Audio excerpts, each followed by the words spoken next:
तो देखो आज हमें पढ़ना राउल्ट के नियम से धनात्मक विचलन। कल हमने आपको जब बताया था, ठीक है, कि आदर्श और अनादर्श विलयन में अनादर्श विलयन दो प्रकार का होता है, एक धनात्मक विचलन और ऋणात्मक विचलन। राउल्ट का नियम क्या होता है बच्चों, देखो इधर, तो हमने कल बताया था राउल्ट का नियम में हमें मालूम है जो होता है P1 बराबर P1 नॉट और x1, ठीक है। दूसरा इसी में और होता है P2 बराबर P2 नॉट और x2, और तीसरा और क्या होता है, तो PT यानी P टोटल बराबर होता है P1 प्लस P2, या फिर इसको और करेंगे तो ये हो जाएगा आपका P1 की जगह मान रख दो तो आ जाएगा P not x1 plus P2 not x2।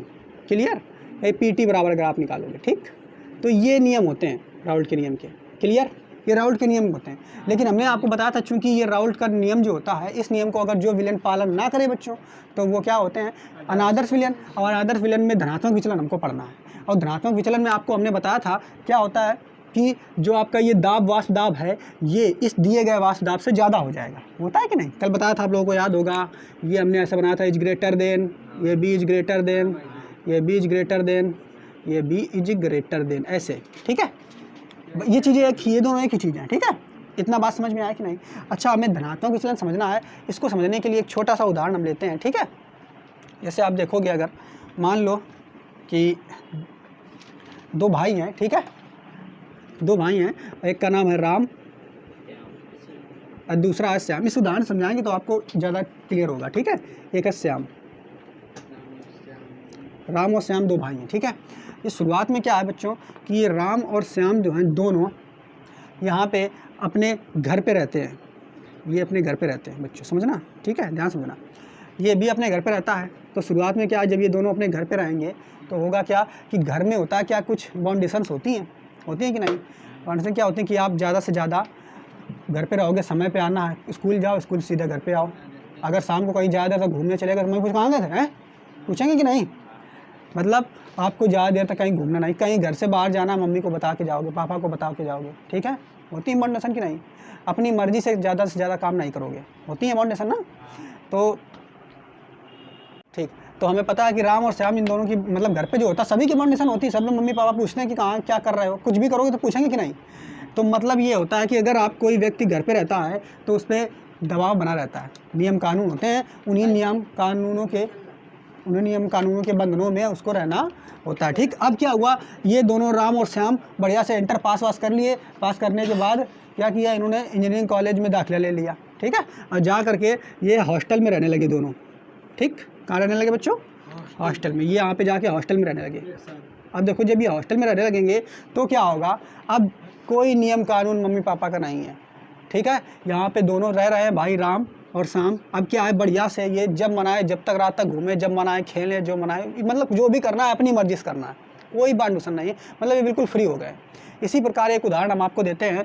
जैसे कि दो यौगिक हैं, आप ले लेते हैं, सबसे पहले हम लेते हैं कौन सा, एक है एसीटोन, ठीक है, या अल्कोहल ले लेते हैं, ये CH3OH, ये अल्कोहल है, ठीक है, ये अल्कोहल है। और एक ले लेते हैं एसीटोन। एसीटोन जो होता है वो होता है CO। ये आपको हम पढ़ाएंगे, जब सेकंड पेपर पढ़ाएंगे तब आपको बताएंगे बनाना सबको, ठीक है।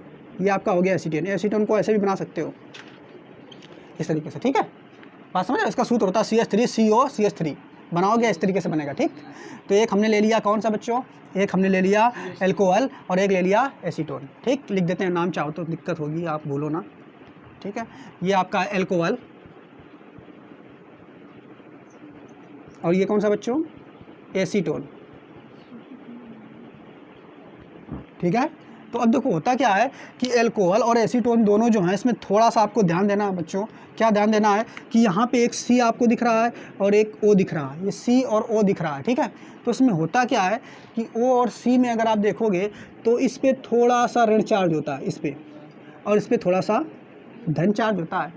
थोड़ा सा के लिए हम एक चिन्ह प्रयोग में लाते हैं, ये डेल्टा, यहाँ पे भी डेल्टा, बात समझना, पार्शियल हाँ बोलते हैं इसको, ठीक है।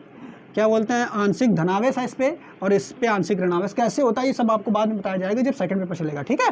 तो यहाँ पे आप देख रहे हो बच्चों कि इस पे थोड़ा सा धनावेश है, इस पे थोड़ा सा ऋणावेश है। यहाँ पे भी ऐसा ही कंडीशन होता है, इस पे भी, इस पे देखो ऑक्सीजन O है, यहाँ ऑक्सीजन में थोड़ा सा ऋणावेश होता है और इस पे थोड़ा सा धनावेश होता है। इतना बात समझ पे आए कि नहीं। अच्छा, अब हमको एक बात मालूम है बच्चों कि जो धनावेश आपस में एक दूसरे को धनावेश और ऋणावेश एक दूसरे को आकर्षित करते हैं। अच्छा, तो इसी का एक भाई मतलब जैसे आपने देखा क्या एसीटोन है, अगर किसी पात्र में एसीटोन होगा तो एसीटोन के बहुत सारे कण होंगे कि नहीं, एक थोड़ा होगा, बहुत सारे होंगे। तो मान लेते हैं एक किसी पात्र में हमने एसीटोन भरा है और उसमें एक दूसरा साथी इसका और है। ये दूसरा साथी कौन सा है, ये देखो CH3, फिर CH3 और इधर लगा देगा C, और ये इससे बंधे हुए हैं और ये O। ठीक, अब इस पर देखो, इधर इस पे अगर धनावेश है आंशिक तो इस पर भी तो होगा कि नहीं, देखते रहो ध्यान से वरना पल्ले नहीं पड़ेगा। इस पे अगर धनावेश है तो इस पे भी धनावेश होगा, इस पे ऋणावेश है तो इस पे भी आंशिक ऋणावेश होगा। अब होगा क्या कि ये चूंकि ये सब एसीटोन एक में भरे हुए हैं, एसीटोन के अणु एक में भरे होंगे, तो अब क्या होगा, ये वाला अणु इसको खींचेगा, ये वाला अणु इसको खींचेगा। कैसे, देखो बच्चों, वो ये वाला अणु जो है, ये देखो, ये ऋण आवेश चार्ज है, ये धन चार्ज है, तो ये ऋण चार्ज इसके धन चार्ज को एक बंद बना लेगा, ऐसे खींचेगा। और यहाँ पे देखो ये धन चार्ज है, ये ऋण चार्ज है, तो ये इसको खींचेगा। मतलब ये हुआ कि जो आपका एसीटोन है उसके अणुओं के बीच बॉन्डेशन है, एक दूसरे को पकड़े रखे हैं। ठीक है, बंद अंतराणविक बल इनके बीच लग रहा है। इसमें भी देखो, अगर इसमें देखोगे अल्कोहल में, तो अल्कोहल में भी बच्चों ऐसा होता है। देखो इधर क्या करें, अल्कोहल CH3, फिर से यहाँ पे लेते हैं CH3OH, क्लियर। तो यहाँ पे भी देखो इस वही सिस्टम होगा कि इस पे ऋणावेश होगा आंशिक और इस पे धनावेश होगा आंशिक, क्लियर, सॉरी ऐसा आंशिक धनावेश होगा, और यहाँ भी वही बॉन्डेशन होगी कि नहीं बॉन्डेशन, बिल्कुल। ये धनावेश जो होगा इसके ऋणावेश को खींचेगा, ये इसको खींचेगा। तो मतलब ये हुआ कि ये दोनों, जैसे ये घर में जब राम और श्याम थे तो उनके बीच बॉन्डेशन थी घर की मम्मी पापा की, ठीक है। तो वैसे ही ये अल्कोहल और एसीटोन जो हैं ये भी अपने घर में हैं, अपने साथियों के बीच में हैं एक ही जैसे कि भी, तो इनके बीच भी बंद आपस में लगा हुआ है। इसमें भी देखो बंद लगा हुआ है। तो मतलब ये हुआ बच्चों कि जब बंद लगा हुआ होगा तो इनका ये आसानी से, इनको जब आप गर्म करोगे तो इनका वाष्प दाब होगा कि नहीं। मान लेते हैं जो इनका उस समय वाष्प दाब होगा तो वो क्या है बच्चों, वो है P1 नॉट, इसका P1 नॉट और इसका P2 नॉट, ये वाला, यही तो वाष्प दाब होगा शुरुआती वाला, ठीक है। अब फिर क्या किया, अब तुमने क्या किया, इनको एक दूसरे में मिक्स कर दिया, इनको एक दूसरे में मिला दिया तो विलेन बनेगा। अब जब मिला दिया तो ये पॉट हमने ले लिया, इस पॉट में हमने इन दोनों को एक दूसरे में मिला दिया। भाई ये अलग अलग पॉट में थे, इसको आप समझ सकते हो, पॉट में हैं अलग अलग, ये अपना अलग पात्र में है और ये अलग पात्र में है, ठीक। अब तुमने किया क्या, ये अल्कोहल है, ये एसीटोन है, इनको अब तुमने मिला दिया। जब मिला दोगे तो क्या बनेगा, विलेन बनेगा।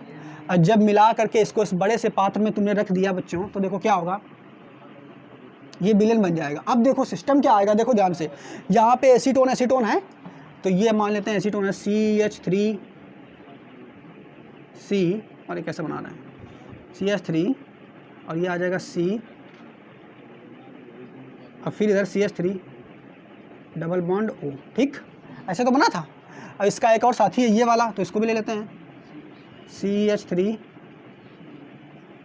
फिर यहाँ CH3 और ये C डबल बॉन्ड O, इस तरीके से है ना। अब देखो ये आपस में एक दूसरे को खींच रहे थे, बॉन्डेशन बनाए थे, देखो जैसे यहाँ पे बनाए। लेकिन अब क्या, जब तुम इनको मिला दोगे, जब मिला दोगे बच्चों, तो ये अल्कोहल इसके बीच में आकर के आ जाएगा, ठीक। अल्कोहल क्या है, बीच में आ जाएगा। तो यहाँ पे देखो अल्कोहल आ गया, ये वाला अल्कोहल जो है CH3OH यहाँ आ गया, और यहाँ भी CH3OH आ गया। अब जब ये बीच में आ गया तो विलन बन गया, बात समझना, वरना पल्ले नहीं पड़ेगा, बिल्कुल ध्यान से धीरे देखते रहना आप लोग। तो जब ये विलन बन गया तो अब क्या होगा बच्चों, इसके बीच जो बॉन्ड बन रहा था, ये वाला जो बॉन्ड बन रहा था, ये खत्म हो जाएगा, बीच में चूंकि आ गया ना, तो इसके बीच जो बंद ये लग रहा था, चूंकि अब यहाँ पे CH3OH आ गया है बीच में, तो बंद खत्म हो जाएगा। इसके और किसके बीच, इसके बीच में जो बंद लग रहा था, तो ये आ गया है, तो इनके बीच जो बॉन्ड बन रहा था वो भी खत्म हो जाएगा। मतलब ये हुआ कि अब ये बिल्कुल आज़ाद हो गए हैं। बात समझ पा रहे हो कि नहीं, इनके बीच जो बंद लग रहा था बिल्कुल समाप्त हो जाएगा। क्लियर। अच्छा, तो बच्चों यहाँ पे देखो एक बात हमने आपको बताई, ये इसी तरीके से जैसे ये हॉस्टल में गया बिल्कुल आज़ाद हो गए, ऐसे ये बिल्कुल जब इस पात्र में मिल जाएंगे तो इनके बीच बंद बिल्कुल खत्म हो जाएगा, ये P2 नॉट। अब देखो इधर बच्चों, यहाँ पे हमने आपको क्या समझाया है, ये अल्कोहल है। अब अल्कोहल को जब तुम गर्म करोगे तो इसके अणु गर्म करने पे उड़ते हैं कि नहीं, उसी को तो कहते हैं वाष्प दाब। ये वाष्प के कण जब उड़ करके निकलेंगे तो ये वाष्प दाब इसका P1 है।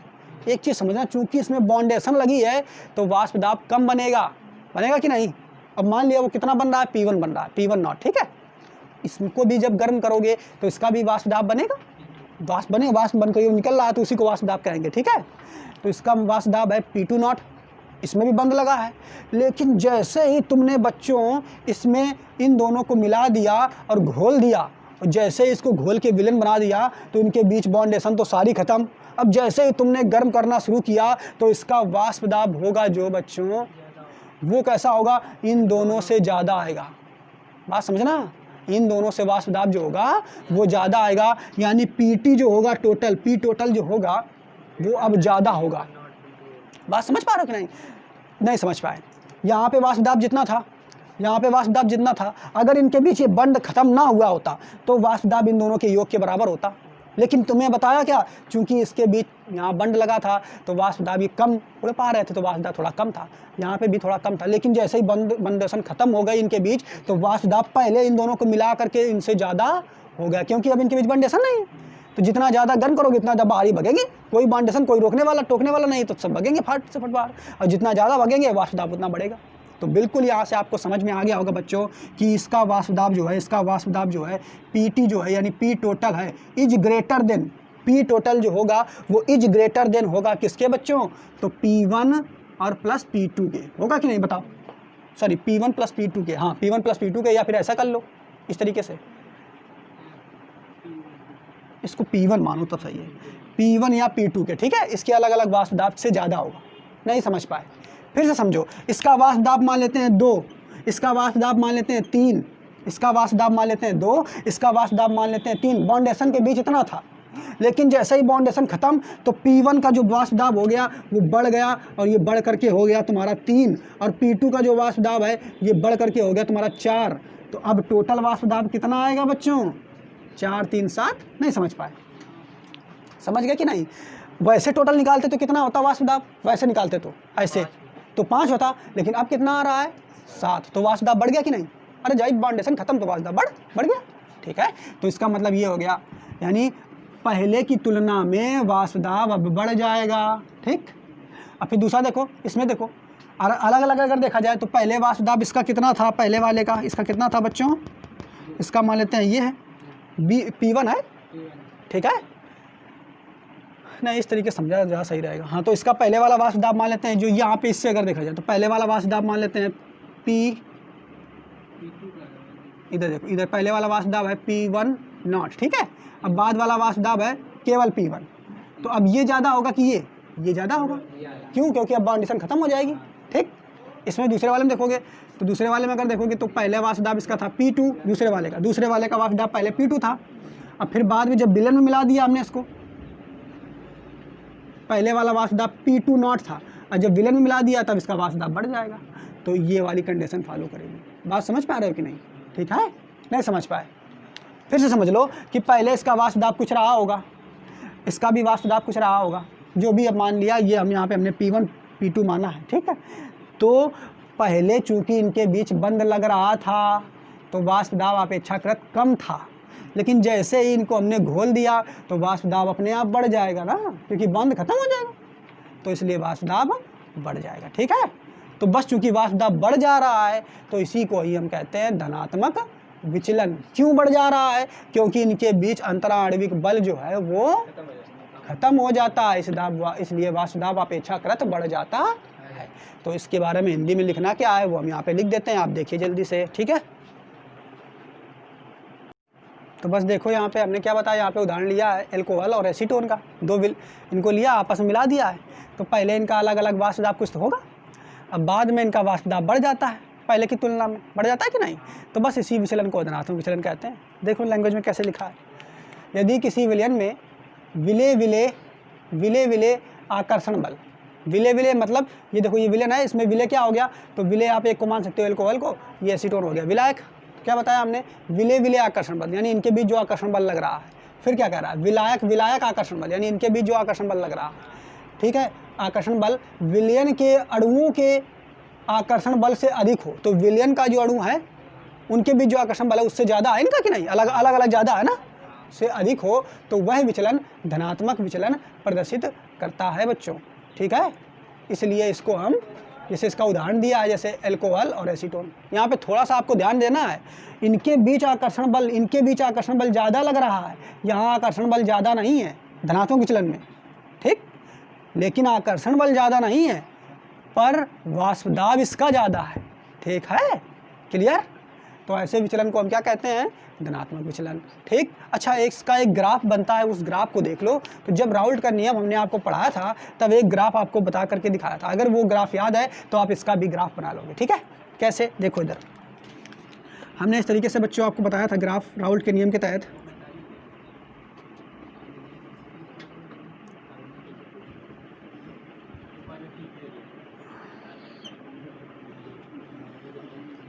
देखो हमने यहाँ पे आपको बताया था कि नहीं, इस तरीके से बताया था बच्चों कि यहाँ पे जो x1 होगा, x1 मतलब पहले विलयन का मोल प्रभाज, अगर यहाँ पे 0 लेते हैं, दूसरे विलयन का मोल प्रभाज यहाँ पे 1 लेते हैं, इधर देखो दूसरे विलयन का पहले विलयन का मोल प्रभाज यहाँ 1 हो जाता है, इस पॉइंट पे दूसरे विलयन का मोल प्रभाज यहाँ पे 0 हो जाता है कि नहीं।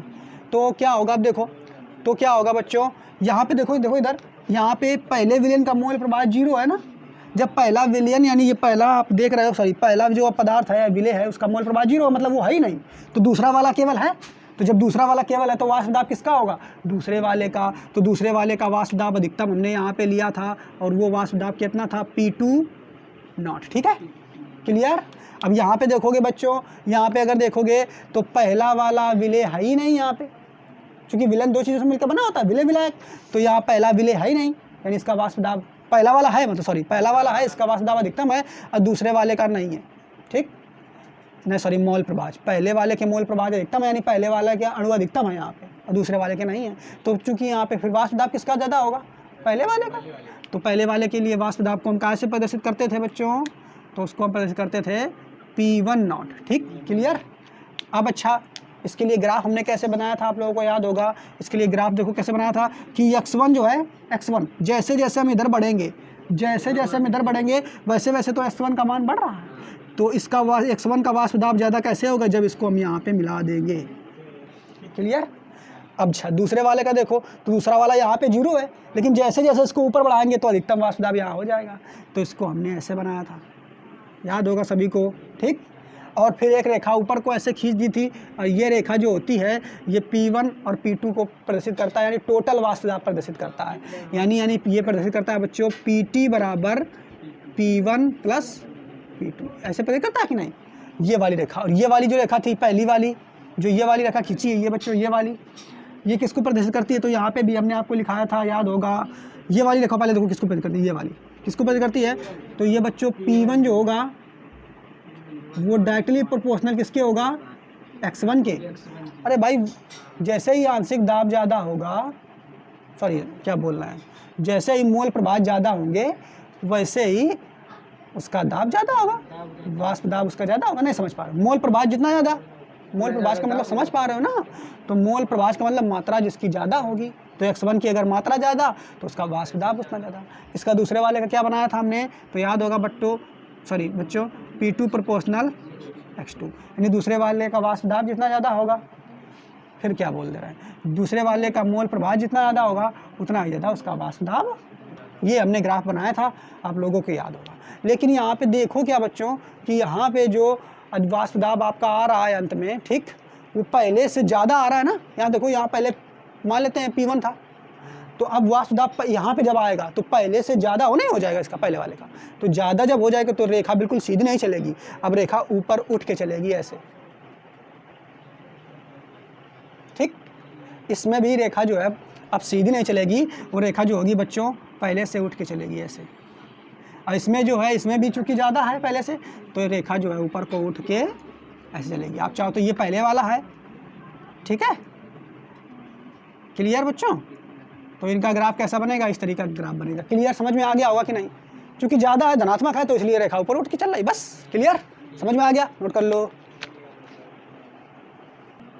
देखो अब पढ़ेंगे राउल्ट के नियम से ऋणात्मक विचलन, ठीक है। तो ऋणात्मक विचलन में क्या होता था बच्चों कि जो इसका ये वाष्प दाब P1 था, ठीक है, ये क्या होता था, कम हो जाता था, ठीक है, ऐसे इज लेस देन, ऐसा लगता था कि वहाँ नहीं, ये भी कि इज लेस देन होगा, ये भी इज लेस देन, ये भी इज लेस देन, वो ग्रेटर देन होता था धनात्मक विचलन में। धनात्मक विचलन में वाष्प दाब ज़्यादा होता था, लेकिन ऋणात्मक विचलन में कम होता है। तो इस ग्रेटर देन की जगह इज लेस देन लगाएंगे, ठीक है। अच्छा, तो अब देखो यहाँ पे फिर एक उदाहरण समझ लेते हैं, जल्दी से फटाफट देख लो बच्चों। फिर वही राम श्याम है, ये राम श्याम पुनः यहाँ पे हॉस्टल में देखो राम, ठीक, और ये श्याम, अरे फिर से राम, ये श्याम, और ये कहाँ पे है, यहाँ पे देखो, यहाँ पे अलग अलग हॉस्टल में रह रहे हैं, यहाँ हॉस्टल में है। तो जब ये हॉस्टल में है तो बढ़िया फ्री रहेंगे, कोई बाउंडेशन नहीं इन पे। और जैसे ही फिर ये अब आए छुट्टियों में, मान लो घर पे आए, अपने घर पे आ गए, ठीक है, तो ये घर पे आ गए, अब घर पे आ गए तो फिर से बाउंडेशन हो जाएंगी। बिल्कुल उसी तरीके से उदाहरण लेते हैं, यहाँ पे एक उदाहरण हम लेते हैं जैसे जल का, H2O, और एक और जल का उदाहरण लेते हैं, ये जल है, ठीक है, 2 अणु हैं जल के, और एक लेते हैं H2SO4 का, सल्फ्यूरिक अम्ल, बच्चों समझ लो ध्यान से, H2SO4, ठीक। तो शुरुआत में जब ये किसी कंटेनर में रहते हैं, किसी पात्र में रहते हैं, तो शुरुआत में मान लेते हैं ये एक कंटेनर में रखा है और ये भी एक कंटेनर में रखा है, तो इनके बीच बॉन्ड जो है बहुत ही कम लगता है, समझ रहे हो कि नहीं। बॉन्ड जो है इनके बीच बल जो लगता है वो बहुत ही कम रहता है, मतलब ये बहुत फ्री रहते हैं, यहाँ पे बिल्कुल फ्री हैं, जहाँ मना है घूमे, ठीक है, स्वतंत्र हैं बिल्कुल, एक तरीके से समझ सकते हो ऐसे। इनके बीच आकर्षण बल जो है वो कम है। बात समझ पा रहे हो कि नहीं समझ पाए, ठीक। अब फिर क्या किया, इसको जैसे ही हमने एक कंटेनर में बंद कर दिया, एक बड़ा सा कंटेनर में लिया इसको और इसको उठा करके इसमें डाल दिया, दोनों को एक साथ। तो जब दोनों को एक साथ डाल दिया तो क्या हो जाएगा, देखो बच्चों, यहाँ H2O था, फिर यहाँ H2SO4 आ जाएगा, फिर यहाँ H2O, फिर H2SO4। अभी विलेन बन गया कि नहीं, बन गया ना विलेन, बात समझना ध्यान से। अब ये जब विलेन बन गया, यहाँ पे देखो शुरुआत में क्या थे, ये अपने हॉस्टल में थे, बिल्कुल फ्री थे, ठीक। जब बिल्कुल फ्री थे तो वाष्प दाब इनका ज़्यादा होगा, ठीक। अब चूंकि जैसे ये घर पे आ गए, अब जब ये घर पे आ गए तो इनके बीच, इनके अणुओं के बीच जो आकर्षण बल होगा वो प्रबलतम से बढ़ जाएगा, ज़्यादा हो जाएगा, प्रबल हो जाएगा, ठीक। जब प्रबल हो जाएगा तो जब प्रबल हो जाएगा, इनके बीच बाउंडेशन लग गई, तो वाष्प दाब इनका पहले की तुलना में कैसा हो जाएगा, कम हो जाएगा, ठीक। बात समझ पाए कि नहीं। तो इसका वाष्प दाब पहले अलग अलग वाष्प दाब जो था मान लेते हैं, वो है P1 नॉट, इसका है P2 नॉट, ठीक। तो P1 नॉट P2 नॉट जोड़ोगे अगर, तो यहाँ पे आएगा मान कम, कैसे, जैसे इसका मान लेते हैं P1 नॉट पहले था 2, इसका मान लेते हैं 3, अब इन दोनों को अगर जोड़ोगे तो 5 आना चाहिए, लेकिन अब ये इन दोनों को जब जोड़ोगे P1 not plus P2 not, ठीक। तो चूंकि इनके बीच आकर्षण बल बढ़ गया है ना, तो आकर्षण बल बढ़ गया तो इसका मान जो आना चाहिए पहले क्या 5 आना चाहिए, लेकिन अब कम आएगा, 4 ही आएगा। बात समझना, क्यों, क्योंकि पहले आकर्षण बल यहाँ 2 था, यहाँ 3 था, लेकिन जैसे ही अपने घर पे आ गए, ये तो इनके बीच आकर्षण बल बढ़ गया, और जब आकर्षण बल बढ़ जाएगा तो वाष्प दाब घट जाएगा। तो वही बात समझ लो, वहाँ धनात्मक विचलन में वाष्प दाब क्या हो जाता था, वहाँ पे वाष्प दाब बढ़ता था, यहाँ पे घटता है। धनात्मक विचलन में इनके बीच अंतरा अणुओं के बीच जो आकर्षण बल होता था पहले, तो कितना होता था, पहले जब घर में रहते थे तो आकर्षण बल ज़्यादा रहता था, लेकिन जैसे ही हॉस्टल में गए तो आकर्षण बल कम हो जाता था, ठीक। ऐसे ही यहाँ पे देखोगे, ये विलेय है, यहाँ पे देखो ये विलायक है, ये विलेय है आपका, ये विलायक है, ये विलेय है, ये विलायक है। तो इनके बीच जो आकर्षण बल लग रहा है बच्चों, विलेय के बीच आकर्षण बल, विलायक के बीच आकर्षण बल, वो कैसा लगता है, कम लगता है। और जैसे ही ये विलेन बन जाएंगे, इनके बीच आकर्षण बल बढ़ जाता है। तो इसकी परिभाषा देख लो, यदि किसी विलयन में विलेय आकर्षण बल तथा विलायक आकर्षण बल विलयन के अणुओं के आकर्षण बल से कम हो, क्या कर दो, कम हो, यहाँ पे कम कर दो, बस कम हो, तो वह ऋणात्मक विचलन प्रदर्शित करता है। बच्चों बात समझ में आई कि नहीं, ठीक है, बिल्कुल सरल है। वहाँ पे आकर्षण बल पहले वाले में आकर्षण विलेय और विलायक के बीच कैसा था, ज़्यादा था। अब बाद में फिर कैसा हो गया, जब विलयन बन गया कम हो गया, ठीक। अब यहाँ पे क्या है, पहले आकर्षण बल ज़्यादा है, अब बाद में नहीं, हाँ पहले आकर्षण बल कम है, अब बाद में ज़्यादा हो गया जब विलयन बन गया, ठीक है। तो बिल्कुल देख लो, यदि किसी विलयन में विलेय आकर्षण बल तथा विलायक आकर्षण बल विलयन के अणुओं के आकर्षण बल से कम हो तो ऋणात्मक विचलन इसे कहते हैं। यानी अब सिस्टम आपका ये वाला आ जाएगा, ठीक है। ये देख रहे हो ना बच्चों, देख रहे हो यहाँ पे बाद वाला ये आकर्षण बल, यहाँ पे देख रहे हो वाष्प दाब जो बाद वाला है, ये बाद वाला वाष्प दाब है, ये भी वाष्प दाब वाला वाष्प दाब है, ठीक है। तो अब वाष्प दाब जो है कैसा हो जाएगा बच्चों, कम हो जाएगा पहले की तुलना में। ये वाष्प दाब ज़्यादा था ना, वाष्प दाब कम हो जाएगा, लेकिन आकर्षण बल बढ़ जाएगा, ठीक है, ठीक। अब इसका हम बच्चों ग्राफ अगर देखेंगे उदाहरण में, हाँ इसका उदाहरण लिख लो आप चाहो तो, उदाहरण जो है H2O प्लस H2SO4 का, प्लस लिख लो या और करके लिख लो जो भी चाहो, H2SO4। ठीक, बात समझ पा रहा है कि नहीं? अब इसका ग्राफ बनाओगे बच्चों, तो ग्राफ अब पहले की तुलना में जो होगा वो कैसा हो जाएगा? स्ट्रेट लाइन में जाएगा नहीं, पहले की तुलना में कम हो रहा है ना वाष्प दाब, क्योंकि वाष्प दाब पहले की तुलना में कम हो रहा है ना सभी का, तो अब ग्राफ जो है वो नीचे झुक कर जाएगा। कैसे? देखो इस तरीके से, इसका वाष्प दाब ऐसे, इसका ग्राफ ऐसे वाष्प दाब का जाएगा, इसका भी देखो नीचे को झुक के जाएगा इस तरीके से। तो पहले वाले में हमने देखा था राउल्ट के नियम में स्ट्रेट था, ठीक है। हाँ यहाँ पे देख लो अपना, ये लिख लो, ये हो जाएगा x1 बराबर 0 और x2 बराबर 1। तो इस तरीके से ये सारा कॉन्सेप्ट आपको समझ में आ गया होगा, धनात्मक विचलन क्या होता है, ऋणात्मक विचलन क्या होता है। ठीक है, क्लियर? ठीक है, नोट कर लो जल्दी से फटाफट।